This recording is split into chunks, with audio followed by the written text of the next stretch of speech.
vai, faz mais missões, fica um tempão fora. Aí capítulo 2, verso 1: 14 anos depois, subiu outra vez a Jerusalém com Barnabé, levando também a Tito. Subiu em obediência a uma revelação. Contudo, verso 3: nem mesmo Tito, que estava comigo, sendo grego, foi constrangido a circuncidar-se. Ou seja, a circuncisão não é essencial.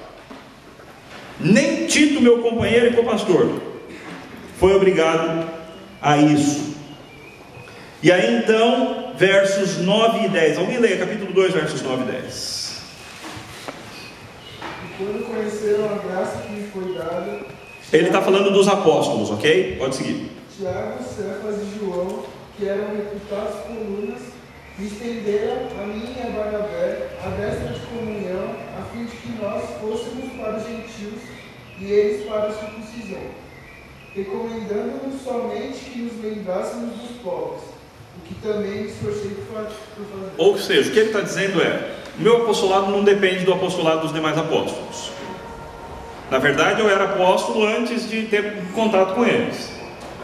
Depois de 3 anos de conversão e de missões, é que eu fui lá avistar-me com eles. Aí depois saí, só 14 anos depois é que eu fui lá encontrar com eles de novo. E quando eu fui, eles reconheceram a graça de Deus sobre mim e me estenderam a destra de comunhão.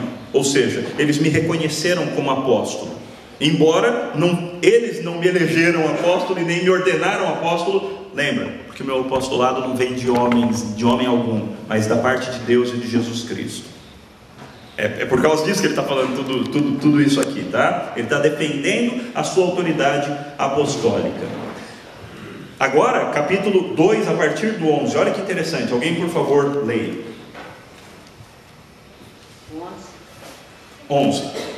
Quando, porém, Cefas veio a Antioquia, resisti-lhe face a face, porque tornará repreensível. Pode seguir. Com efeito, antes de chegarem alguns à parte de Tiago, comia com os gentios.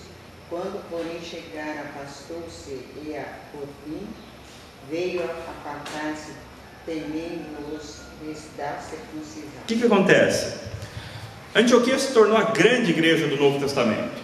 Ela, num certo sentido, passou até mesmo a igreja de Jerusalém. Se tornou a grande igreja, o quartel-general das missões, um centro missionário. Impressionante essa igreja gentia de Antioquia. E ali era a base de Paulo. Era a partir daquela igreja que ele fazia suas viagens missionárias. Era por meio das ofertas daquela igreja que ele fazia suas viagens missionárias. Era por meio da imposição de mãos daquele conselho daquela igreja que Paulo e Barnabé iam fazer as suas viagens missionárias. E era para lá que eles voltavam depois. E um certo dia, Pedro e alguns outros vieram até Antioquia. Enquanto estavam apenas Pedro e os antioquianos, se é que assim se fala, estava numa boa. Pedro sentava junto com eles, comia carne de porco, bebia tudo que tinha lá, estava numa boa. Mas de repente vieram alguns judeus da parte de Tiago, alguns líderes da igreja de Jerusalém, enviados pelo irmão de Cristo Jesus, o Tiago, que se tornou uma das colunas da igreja. E aí olha Pedro, o que ele fez? Ele deixou de se relacionar com os gentios e passou a comer separado, só com os judeus que vieram lá de Jerusalém. Já não comia mais carne de porco, já não comia mais nada que a lei mandava não comer. Começou a dar uma de judeu. Paulo levantou, falou assim: Pedro, levanta. O negócio é o seguinte: quando esses irmãos aí não estavam aqui, estavam comendo carne de porco com a gente, estava numa boa, se relacionando com a gente e tudo mais.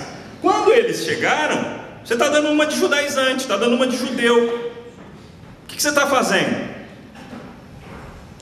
Nós fomos salvos não pela lei, mas sim pela graça. Então por que você está fazendo isso? Por que você está querendo elevar aquilo que não foi o meio da nossa salvação? Por que começando na graça você está querendo se aperfeiçoar na lei? E aí então, até Barnabé estava caindo nessa. Vejam o verso 14: quando porém vi que não procediam corretamente segundo a verdade do Evangelho, disse a Cefas, Pedro, na presença de todos: se sendo tu judeu, vives como gentil e não como judeu, por que obrigas os gentios a viverem como judeus? Nós, judeus por natureza e não pecadores dentre os gentios, sabendo contudo que o homem não é justificado por obras da lei, sim mediante a fé em Jesus Cristo, também temos crido em Jesus Cristo para que fôssemos justificados pela fé em Cristo e não por obras da lei. Pois por obras da lei ninguém será justificado. Mas se procurando ser justificados em Cristo, fomos nós mesmos também achados pecadores, dar-se-á o caso de ser Cristo ministro do pecado? Ou seja, a gente crê em Cristo e não guarda a lei. Se isso não for suficiente para a salvação, então Cristo não é ministro de graça, ele é ministro do pecado. É isso? E aí ele mesmo responde: é claro que não, evidente que não. Porque se torno, verso 18, a edificar aquilo que destruí, a mim mesmo me constituo transgressor. Se nós, os apóstolos, fomos aqueles mesmos que enchemos o mundo com o Evangelho da graça, se a gente agora voltar para a lei, nós estamos dizendo que nós mesmos estávamos errados. E ele falou isso assim, cara a cara com Pedro, na frente de todo mundo. Pedro certamente se sentiu envergonhado. Qual foi o grande objetivo de Paulo em tudo isso, nesse capítulo 1 até o 2:21, até o final do 2? Para que ele fez tudo isso? 2 motivos. Primeiro, defender a sua autoridade apostólica. Ficou claro aqui que ele não deve nada a ninguém, que ele não é menos apóstolo do que ninguém. Ele pegou justo Pedro, aquele que Jesus Cristo disse: tu és Pedro, e sobre esta pedra eu edificarei a minha igreja. Mandou Pedro levantar e mandou: vem Pedro. Por quê? Porque o seu apostolado não dependia de Pedro. O apostolado de Paulo não dependia dos demais apóstolos. Ele era tão apóstolo quanto qualquer outro deles. Segundo objetivo de Paulo ter falado tudo isso daqui: defesa do Evangelho. O Evangelho que salva não é o Evangelho da necessidade de praticar as obras da lei, mas o Evangelho que salva é o Evangelho puro e simples da crença, da fé em Jesus Cristo como Salvador. É esse o Evangelho que transforma. O que a gente precisa para ser salvo? Fé. Que mais? Nada. Ok? É que a fé é pela graça. Ok? A fé já é uma ação da graça em nós. Então eu digo assim, da nossa parte, o que a gente precisa? Fé. E mesmo nisso, reconhecendo que mesmo essa fé com a qual nós respondemos, ela já é a ação de Cristo em nós. Certo? A fé só emana de um coração regenerado. Cristo implanta vida, Ele transforma o nosso coração, Ele tira o coração de pedra, coloca o coração de carne. Então eu ouço o Evangelho e eu digo: sim, eu quero esse Evangelho. Voluntariamente eu aceito o Evangelho. Por quê? Porque já aconteceu uma transformação da graça no meu coração. É por isso que essa história de ter que falar assim: eu me converti, não, eu não me converti, eu fui convertido, não é bem assim não. Ok? As duas coisas são verdades. Nós fomos convertidos, é claro, mas nós também nos convertemos. É por isso que num culto, quando você prega o Evangelho, você pode falar assim para a pessoa: você aceita Cristo como teu Salvador? E se a pessoa disser sim, eu aceito, quem aceitou? A pessoa. Por que aceitou? Por causa de uma obra anterior de Cristo dentro do coração dela. Tá? Mas é assim que funciona. Nós aceitamos o Evangelho voluntariamente, por causa da graça que veio sobre nós. Muito bem, capítulo 3, verso 1. Paulo volta para o grande estilo dele. Alguém leia. Ó Gálatas insensatos, quem vos fascinou a vós outros, ante cujos olhos foi Jesus Cristo exposto como crucificado? Olha só, seus Gálatas loucos, insensatos, insanos. Quem é que fascinou vocês, ou que fez uma ilusão? Essa é a ideia. Quem é que fez uma ilusão diante de vocês, a fim de que vocês tirassem os olhos somente da cruz de Cristo? O evangelho da salvação é o evangelho da cruz. Por que vocês pararam de olhar para a cruz? Quem é que iludiu vocês com alguma outra coisa? E aí vem o primeiro argumento, que agora ele lida com os Gálatas. Verso 2, alguém lê? Quero apenas saber isso de vós. Recebestes o Espírito pelas obras da lei ou pela pregação da fé? Um dos grandes mesmo, a ponto de eu ter, seria legal ter colocado, apesar de estava lá, né, a vida no Espírito. Grande assunto de Gálatas, o ministério do Espírito Santo de Deus. Isso é fundamental para a gente não cair num erro ali dos Gálatas, ok? Ou num erro que a carta pode gerar no nosso coração. Liberdade total, liberdade da lei. Você precisa guardar a lei como meio de salvação? Vocês precisam guardar a lei como meio de salvação? Não. Vocês estão livres da lei como meio de salvação. Opa! Então eu posso fazer o que eu quiser. Calma. A vida do Evangelho é a vida vivida no Espírito de Deus e pelo Espírito de Deus. Isso muda tudo. Isso muda tudo. E é esse o grande argumento, o primeiro argumento de Paulo. Vocês são loucos a ponto de terem começado no Espírito e agora quererem aperfeiçoar-se na lei. Isso é impossível. Isso é o que ele diz no verso 3. Terá sido em vão tantas as coisas que sofrestes? Aquele, pois, que vos concede o Espírito, veja a ênfase no Espírito, aquele que opera milagres entre vós, porventura o faz pelas obras da lei? Ou pela pregação da fé? É uma pergunta retórica, evidente que era pela pregação da fé. Então o primeiro grande argumento de Paulo: vocês receberam o Espírito pela pregação da fé e não pelas obras da lei. Então seria burrice, seria insanidade querer tornar-se um crente melhor, mais aperfeiçoado por meio das obras da lei. Se você começou no Espírito, continue no Espírito. Se você entendeu o Evangelho no Espírito, então torne-se maduro por meio da ação do Espírito e não por meio da prática da lei, porque não é para isso que a lei foi dada. Segundo argumento de Paulo, Abraão. É o caso de Abraão, que creu em Deus e isto lhe foi imputado para justiça.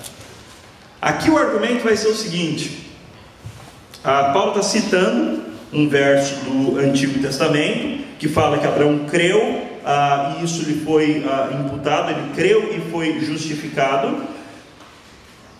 Deixa eu encontrar, na minha Bíblia não tem a referência disso. Alguém encontra aí a referência?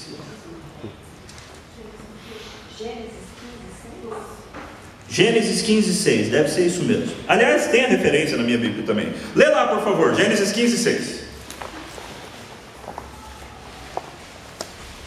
Ele creu no Senhor e isso lhe foi imputado para a justiça. Ok. Isso daí aconteceu antes ou depois da dádiva da lei por meio de Moisés? Evidentemente antes, bastante tempo antes. Portanto, o meio de salvação estabelecido por Deus, o primeiro meio de salvação estabelecido por Deus foi qual? A prática da lei ou a fé? A fé. Desde Abraão, as pessoas salvas são salvas por meio da fé. A fé foi sempre o único meio de salvação. Na verdade, nunca ninguém foi salvo por meio da prática da lei. E por que nunca ninguém foi salvo pela prática da lei? Verso 10, por favor,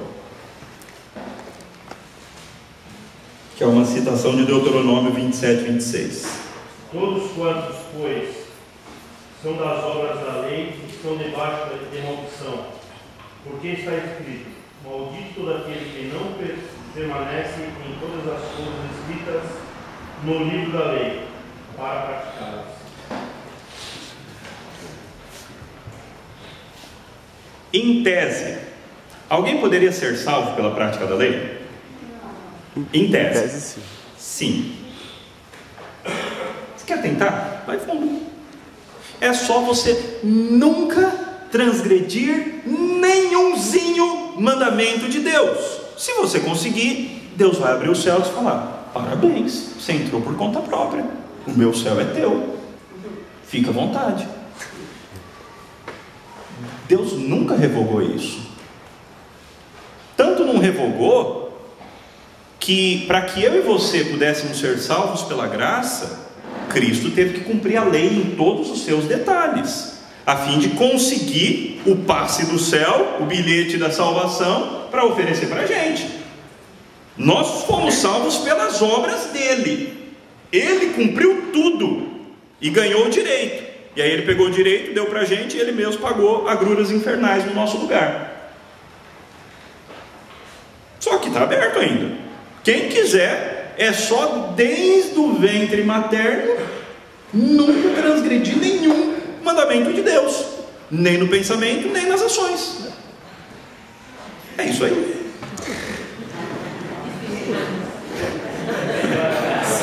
Por isso que eu falei, em tese é possível. Na prática, totalmente impossível. Por quê? Porque é maldito todo aquele que não permanece em todas as coisas escritas. E se pecar em uma, se tornou culpado, merece o inferno. É isso que ele diz, né? Verso 12: aquele que observar seus preceitos, por eles viverá. É verdade. É só observar que vai viver. Verso 15: irmãos, falo como homem, ainda que uma aliança seja meramente humana, uma vez ratificada, ou seja, confirmada, ninguém a revoga ou lhe acrescenta alguma coisa. Ora, as promessas foram feitas a Abraão e ao seu descendente. Digo isso, verso 17: uma aliança já anteriormente confirmada por Deus, a aliança da salvação pela fé, a lei. Ok, então aqui ele está falando da lei. Na verdade, qual é o pensamento de Paulo aqui? A salvação pela graça veio aqui, em Abraão. Depois você tem a apresentação da lei, mas não como um meio de salvação. Os irmãos nossos, os fiéis, o povo de Deus do Antigo Testamento, foi salvo como? Pela prática da lei? Não. Como que eles foram salvos? Pela fé. Em quem?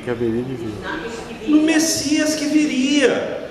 A única diferença de nós para eles é uma diferença de perspectiva. Eles criam no Messias que estava adiante deles, e nós cremos no Messias que já veio.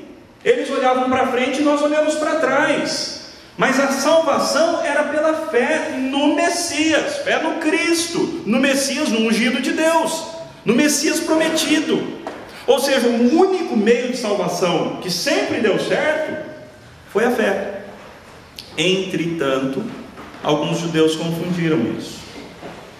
Eles achavam que por causa da dádiva da lei, Deus nos deu a lei, e eles acharam que por causa da dádiva da lei, o meio de salvação era a lei e não a fé. Só que na verdade, qual foi o objetivo da lei? Vamos ao texto, capítulo 3, verso 23 em diante. Alguém por favor leia.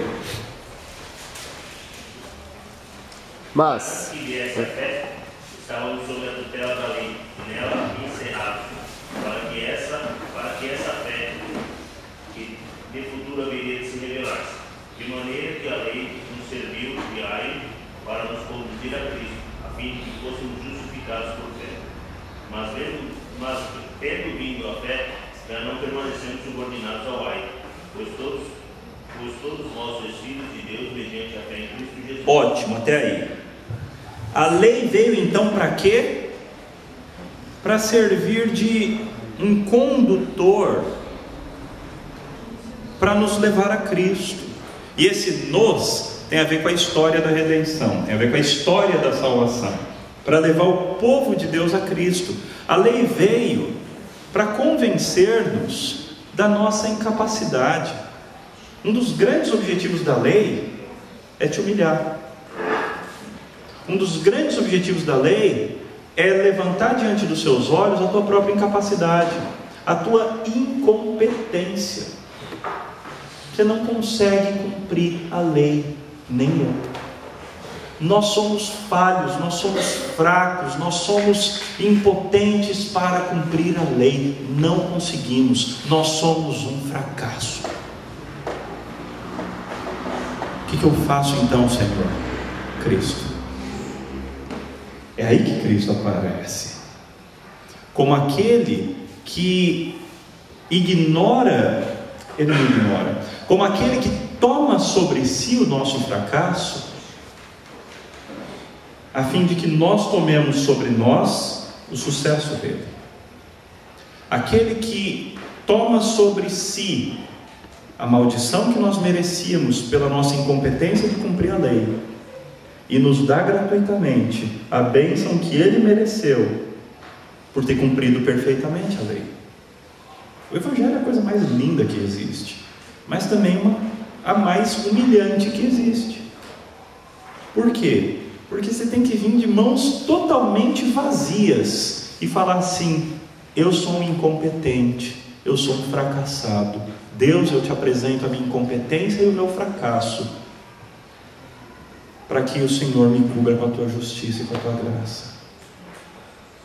Por isso que alguns definem fé como um levantar de mãos vazias. Você não tem nada para oferecer, então você vem e oferece as mãos vazias, e o Senhor graciosamente preenche as suas mãos de salvação. Esse é o único meio de salvação. Se não for isso, nada mais dá certo. Paulo então gasta esses 4 capítulos para convencer os Gálatas a respeito da suficiência do Evangelho, ou seja, nós somos salvos pela fé, ponto. Mas e a prática da lei? Esqueça. Mas esqueça. É só a fé, porque é a única coisa que você consegue, e mesmo isso é a ação de Deus em você. Então a salvação é um presente gratuito de Deus. E se a salvação é assim, não adianta você depois tentar se tornar mais maduro, um crente melhor por meio da lei, porque se ela não serviu para te trazer a fé, para te trazer a salvação, ela também não vai te servir para te tornar maduro. É uma visão meio radical essa, não é? Eu falei que esse ensino era perigoso. Capítulo 5, Paulo vai voltar os seus olhos agora do meio de salvação para o meio de vida. Como é que então eu vou viver na prática? Se eu não tenho a lei, como é que eu vou viver na prática? Se não é pela lei que eu vou me tornar mais maduro, como é que eu vou fazer, Paulo? Capítulo 5, por favor, alguém me ajude.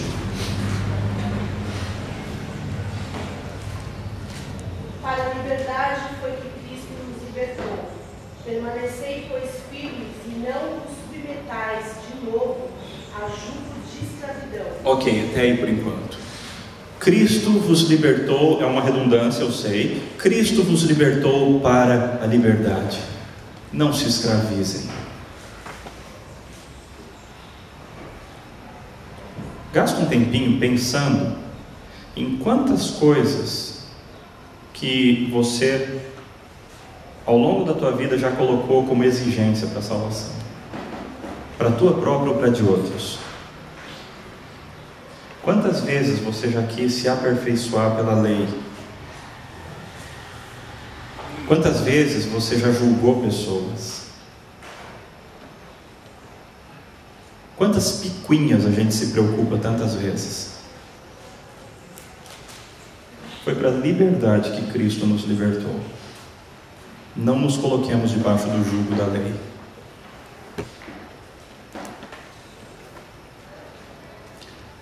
Paulo vai dar o golpe final nos versos 2 até o 12, que é onde ele vai dizer: eu, Paulo, vos digo, se vocês se deixarem circuncidar, Cristo não vai mais adiantar para vocês. Ok, vocês querem ir pela lei? Então vão.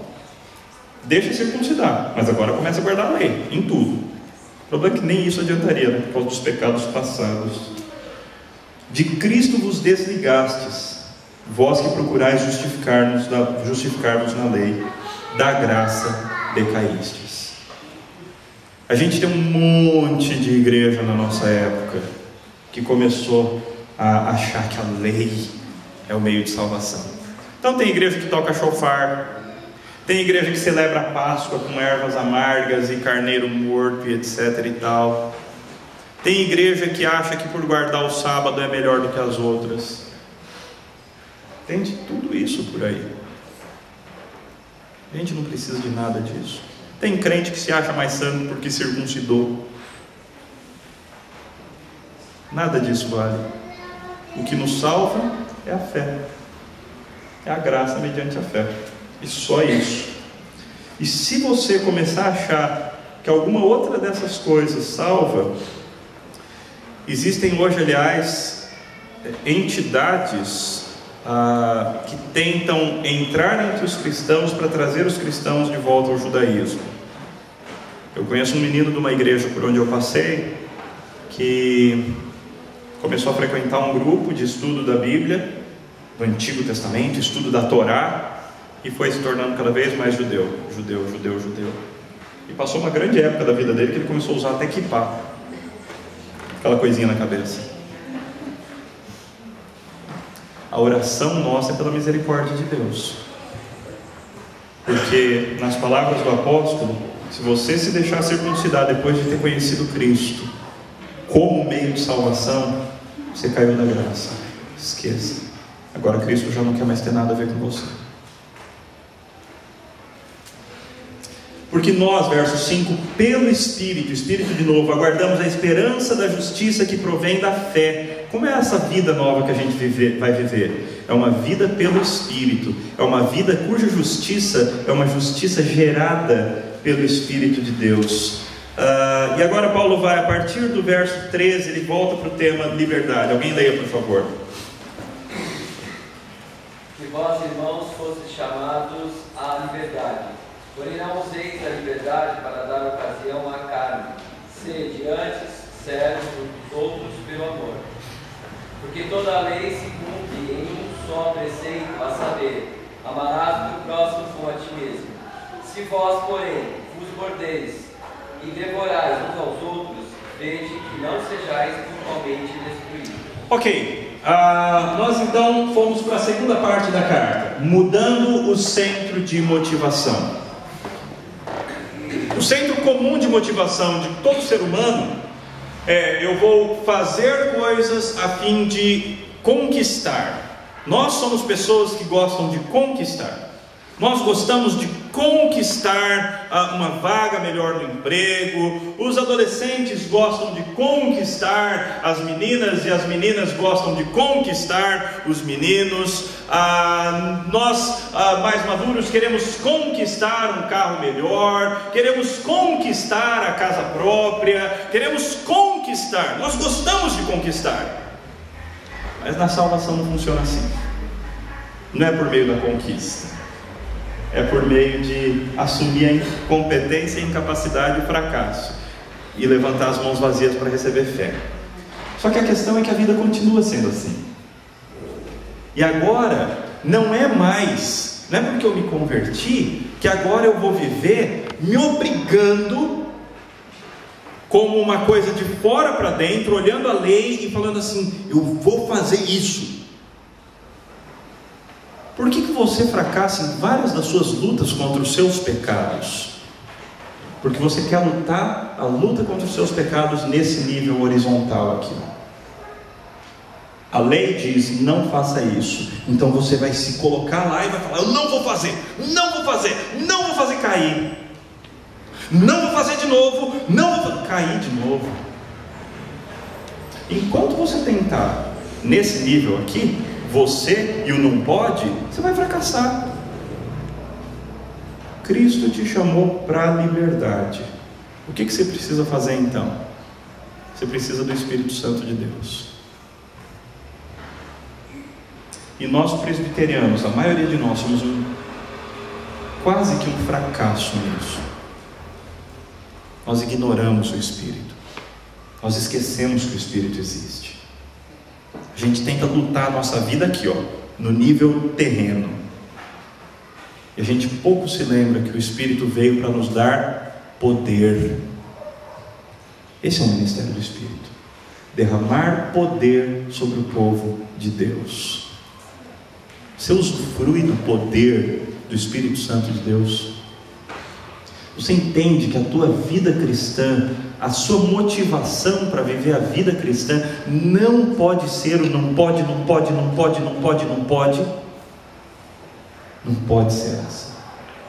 A motivação tem que ser a ação do Espírito dentro do coração. Nós precisamos aprender a sermos guiados pelo Santo Espírito de Deus. E essa é a grande proposta de Paulo. Não é para uma liberdade na qual, posso pecar à vontade porque o meio da salvação é só a fé. Eu creio, então eu vou enfiar o pé na jaca. Não, claro que não. A questão é, eu criei e por meio da fé, Deus me habita. Eu sou habitado pelo Espírito Santo de Deus. O Espírito Santo de Deus mora no meu centro de controle mais profundo, no meu coração. E portanto, tudo que flui desse meu coração, minhas vontades, minha razão, minhas emoções, devem sair dirigidos pelo Espírito Santo de Deus. É essa a proposta de Paulo. Por isso que agora no verso 16 vem o texto conhecido. Digo, porém, andai no Espírito, e jamais satisfareis a concupiscência da carne. Você não luta contra os desejos da carne numa luta horizontal. Você luta contra os desejos da carne sendo habitado pelo Espírito Santo e enchendo-se cada vez mais desse Espírito Santo. Queridos, o cristianismo é uma religião sobrenatural. E nós temos esquecido disso. O cristianismo é uma religião sobrenatural. O cristianismo, num certo sentido, é uma religião mística. Mística no sentido de sobrenatural. O cristianismo não é uma religião que você entende umas verdades, aceita essas verdades e vive com base nessas verdades. Isso é racionalismo. O verdadeiro cristianismo é sobrenatural. É a ação de um Deus eterno que passa a morar dentro de você e dirigir a tua vida. O grande foco do cristianismo é a união de Cristo com o teu ser. Você se torna mais como Ele e Ele habita dentro de você, de tal maneira que a algum ponto da tua vida você possa dizer: agora já não sou mais eu quem vive, mas Cristo é quem vive em mim. O cristianismo verdadeiro é isso. Não é uma luta para cumprir um monte de não podes. O cristianismo verdadeiro é uma religião de liberdade para viver no Espírito Santo de Deus. Qual vai ser o resultado disso? Verso 18 nos diz assim, aliás 17 em diante: porque a carne milita contra o espírito contra a carne, porque são opostos entre si. Carne aqui Paulo está falando não do nosso corpo, mas da nossa natureza pecaminosa. Para que não façais o que porventura seja do vosso querer. Mas se sois guiados pelo Espírito, não estáis sob a lei. Ora, as obras da carne são conhecidas, e são prostituição, impureza, lascívia, idolatria, feitiçaria, inimizade, porfia, ciúmes, iras, discórdias, dissensões, facções, invejas, bebedices, glutonaria e coisas semelhantes a essas, a respeito das quais eu vos declaro, como já outrora vos preveni, que não herdarão o reino de Deus os que tais coisas praticam. E aí você olha essa lista e você diz: eu não posso realizar nenhuma dessas coisas, e você começa a tentar viver sem realizar essas coisas. Mas sem a ajuda fundamental e essencial do Espírito Santo, você não vai conseguir. Se você tentar lutar na carne, você vai ser derrotado. E é por isso que vários são derrotados nos seus pecados, porque a luta é uma luta horizontal. Como é que você vive direito? Verso 22: mas o fruto do Espírito é um fruto só: O crente tem que ter todas essas coisas ao mesmo tempo, não pode escolher qual delas vai ter. Amor, alegria, paz, longanimidade, benignidade, bondade, fidelidade, mansidão, domínio próprio. Contra essas coisas não há lei. E os que são de Cristo Jesus crucificaram a carne com as suas paixões e concupiscências. Se vivemos no Espírito, andemos também no Espírito. E a partir daí, o resto do texto, Paulo vai descrever como que é essa vida vivida no Espírito. É uma vida cheia de amor pelos irmãos. A grande característica do Evangelho é o amor fraterno. Não é o conhecimento doutrinário, a grande eu estou falando. Essas coisas são boas, tá? Conhecer a doutrina é maravilhoso. Eu não seria professor de teologia se eu não achasse isso. Mas a grande característica da fé não é o conhecimento de doutrinas. Não é ter uma competência brilhante de saber todas as doutrinas da enciclopédia cristã. A grande característica do Evangelho não é uma vida vivida debaixo da prática estrita da lei. A grande característica do Evangelho é ser habitado pelo Espírito de tal maneira que a tua vida vai fluir em amor fraterno. Santidade também, claro. Olha quais são as obras do Espírito. Uma melhor do que a outra. E é lógico que você praticando o fruto do Espírito, você vai cada vez mais cair, cada vez menos cair nas obras da carne, praticar as obras da carne. É claro, é evidente, porque o Espírito é luz e ele não vai te deixar cair por trevas. Mas é a ação dele em você, não é você lutando para não cair, porque você é forte o suficiente para evitar essas coisas. Tem gente que navega na internet achando que é forte, quando vai ver já caiu. Tem namorados que acham que são fortes, quando vão ver já caíram. Tem gente que acha que pode passar por qualquer lugar e olhar para qualquer coisa porque se acha forte, e quando vai ver já caiu. A vida cristã tem que ser vivida por meio da força que vem do Espírito, e não por meio das tuas próprias forças, porque você não tem. Continua não tendo. Você se converteu, foi transformado, mas você continua não tendo força. A tua força espiritual, como o nome diz, vem do Espírito Santo de Deus. Você continua sendo um fracasso. Eu também. Em nós mesmos, nós continuamos a mesma porcaria.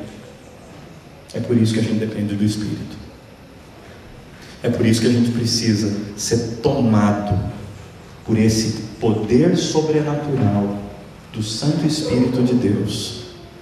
Porque aí o que sair daqui de dentro para fora vai ser coisa boa, vai ser fruto bom, que vai glorificar o Pai. Terminando. Lute contra o legalismo. Nós temos uma tendência enorme para o legalismo, como eu já disse. Lute contra isso. Lute contra toda tendência do seu coração de ser salvo ou de ser santificado por meio de qualquer tipo de legalismo. Não é o legalismo que te salva, é a fé.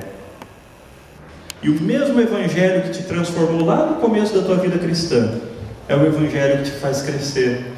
É a mesma fé, é a mesma ação do Espírito, é o mesmo Cristo. O Evangelho que foi simples lá no começo tem que continuar sendo simples aqui.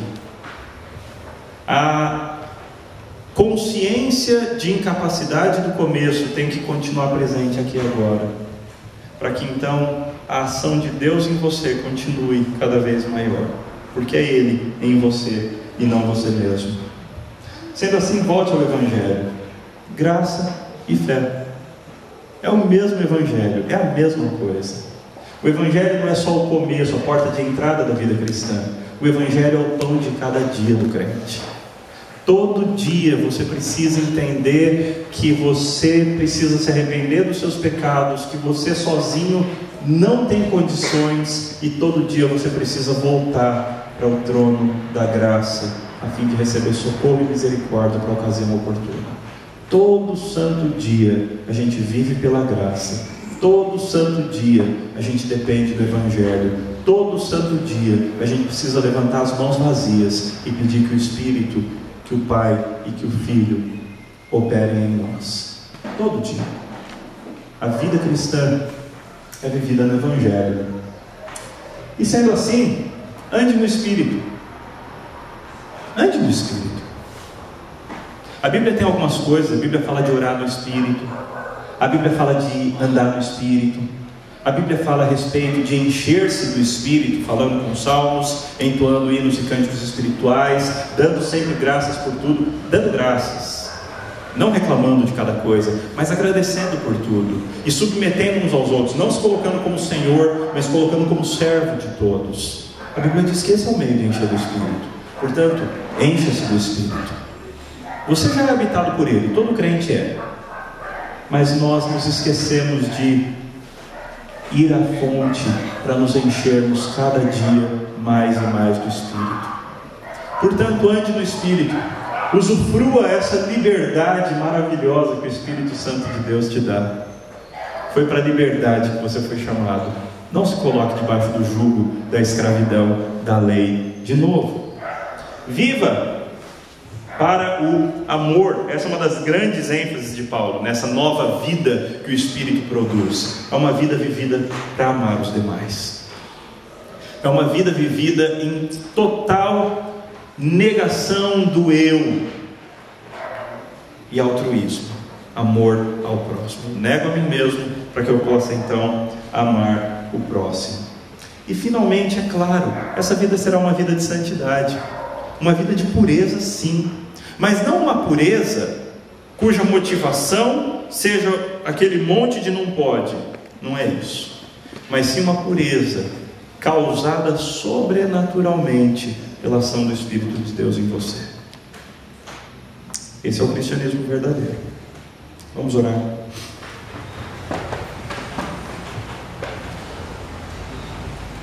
Pai, nós não queremos, Deus, em hipótese alguma, desprezar a Tua lei e odiar a Tua lei. A Tua lei continua sendo linda e maravilhosa, mas não como meio de salvação, Deus, e sim como a expressão da Tua vontade, que deve ser vivida por nós, não por constrangimento, mas pela ação do Teu Espírito em nós, para que livres façamos a Tua vontade. Assim sendo, Santo Deus, enche-nos do Teu Espírito, Pai. Nós, a Tua igreja, precisamos desesperadamente conhecer melhor da ação do Teu Espírito. Precisamos desesperadamente sentir mais a ação do Teu Espírito em nós. Precisamos desesperadamente que o Senhor nos encha e tome, ó Deus, o centro do nosso viver, de tal maneira que não mais por constrangimento da obrigação, mas por amor, por ação Tua em nós, porque a nossa motivação foi transformada pelo Teu Espírito e estamos sendo guiados por Ele. Vivamos vidas santas, de verdadeiro amor fraterno, e usufruamos dessa liberdade gostosa que só quem tem o Espírito pode ter. Assim, ó Deus, conduza-nos como igreja. Dá-nos a graça, ó Deus, de deixarmos os nossos legalismos de lado e de usufruirmos essa vida maravilhosa que o Senhor tem para nós no Espírito. Em nome de Cristo Jesus. Amém.